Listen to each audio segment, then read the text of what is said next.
Napa Valley is known for its wineries and food, but we're going to take you on a little adventure and show you there's a lot more to Napa Valley than that.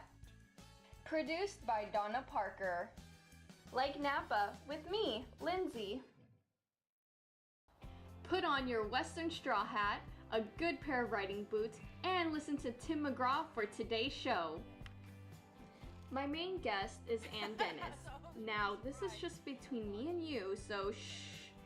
Ann is not from Napa, not even Napa Valley. But wait, there's more. Ann's clients think she is a terrific dental hygienist. But what they don't know is that Ann has a lifelong passion for horses and is a world-class horse trail designer. So, you're probably asking yourself the same thing I said to myself. What's a horse trail? So, I did my research. Sure enough, there she was, designing horse trails in Santa Barbara, England, and Bavaria. Really? In Bavaria? I talked to Ann over the phone, but I still couldn't envision what she was designing and why. Now, Ann Dennis does not let the grass grow under her horse hooves, so the next thing I knew I had a show to film at the Napa Valley Horsemen's Association, and Joni Hagan was my contact. Ann was going to build a horse trail. I am the vice president here for Napa Valley Horsemen's Association, and I'm the show manager for the Open Horse Show Series. We have an open horse show, so we're having English riding, we're having Western riding, and we're having trail.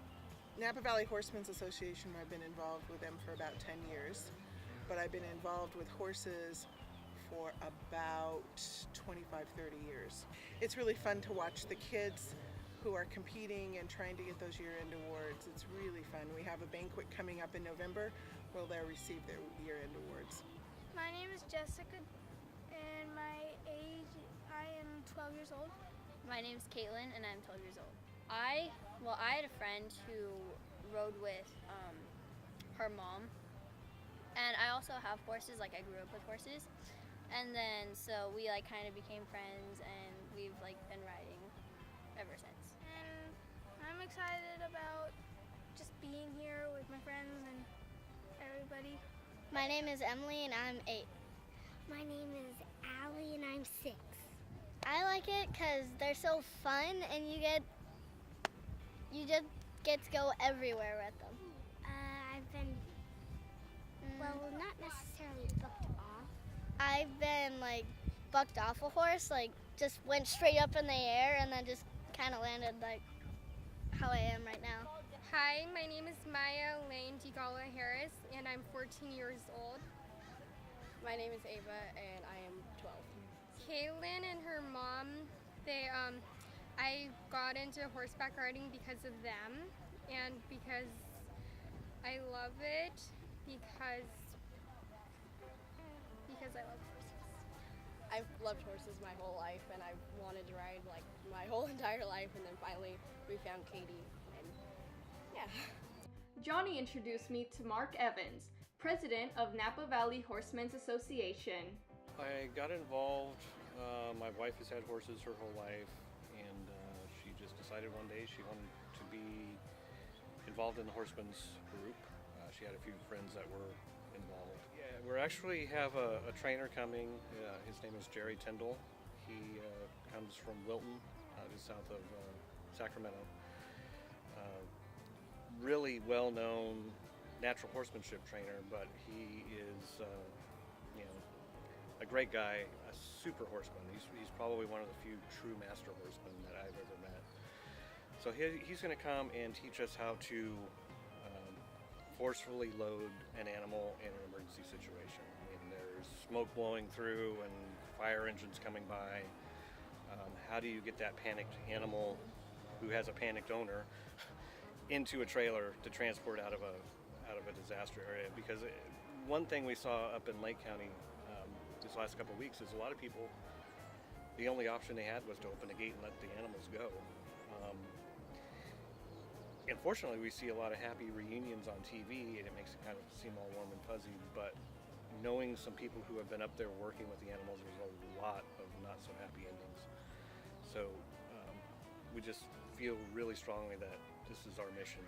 Announcer Dennis Makehamson was always busy announcing, giving directions to riders, and making sure the arenas were manicured. He also enjoys visiting Patch and Jenny, the goat and donkey herd. I am a member of the board, and we meet once a month. I am in charge of the grounds, so I have my little tractor and a brand new machine that grooms our arena on our brand new arena, and anything else they want me to do. And I'm also the show announcer.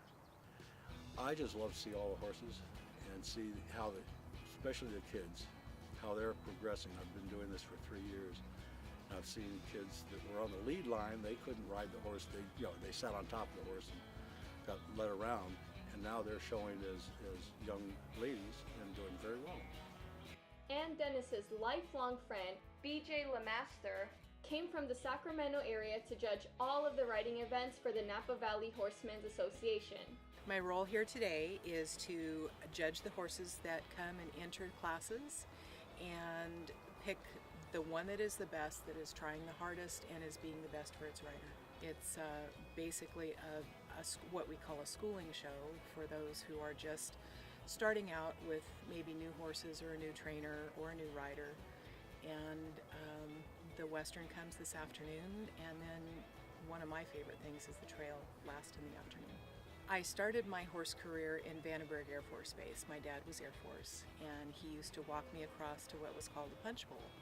And I was very small, and I would ride his shoulders back home because I was too tired to walk. In the meantime, though, I would find anything I could there at the punch bowl to ride and to sit on, and kind of mooched my way into a ride every weekend.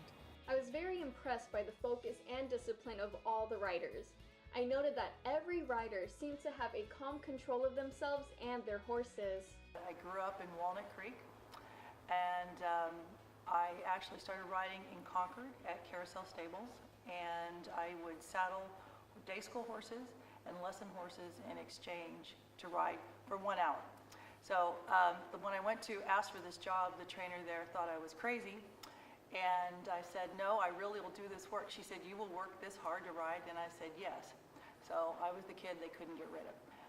Where I got into the course designing was I was at a horse show in Menlo Park, and the Western course designer did not show up. So the manager of the show knew me really well, and she came over. I was working with some English students at the time, and said, we need a course designer. And I said, what do I know about designing a trail course? And she said, it's like jumping. And I said, no. She said, no, really, it really is. Just set a course like you would for the English horses, put a bridge in it and a gate, and they'll love it. I said, oh, okay. So I did. And as a matter of fact, they did love it. And I thought, you do? So I was really surprised.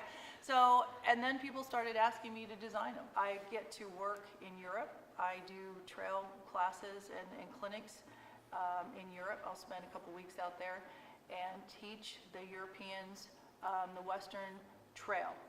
And Western has been going on in Europe for quite a long time. They really like the reining division, but trail has been not so much a long time event. So they will hire people to come over and do clinics, and I'm able to do that, and I really enjoy it. And usually the clinics are 3 days of intense trying to get as much information as you can to a person. Now there's so many things that I've been able to learn how to do, and I understand what the kids go through when you have to train them, because if you do so many things and you've had to sit and say, why am I doing this? This is so hard, I don't think I can do it. I know what it's like to be overwhelmed. So I take all of my experience from learning how to ride Western from all the way through it, and I teach the children that if they want to do something, it's possible. I watched Ann Dennis build the Western Trail, and it was not what I expected. It seemed so simple.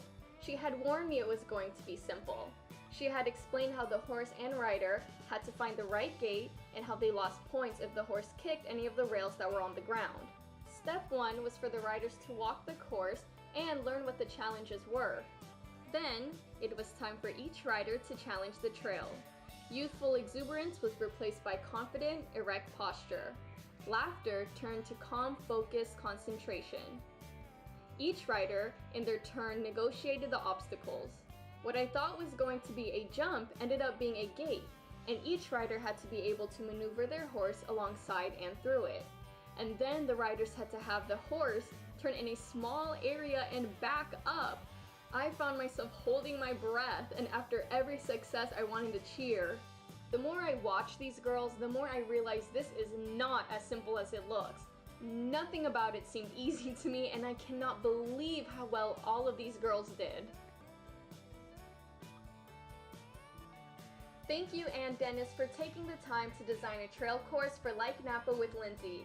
It turns out to be hold your breath skill and action. I loved it. Thank you, Joni Hagan, for all your work making it happen.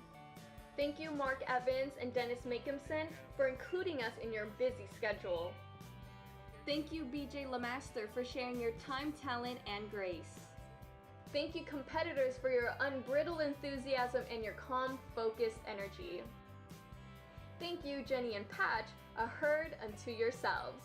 And thank you to all of the Napa Valley Horsemen's Association participants and supporters. We had a fabulous time.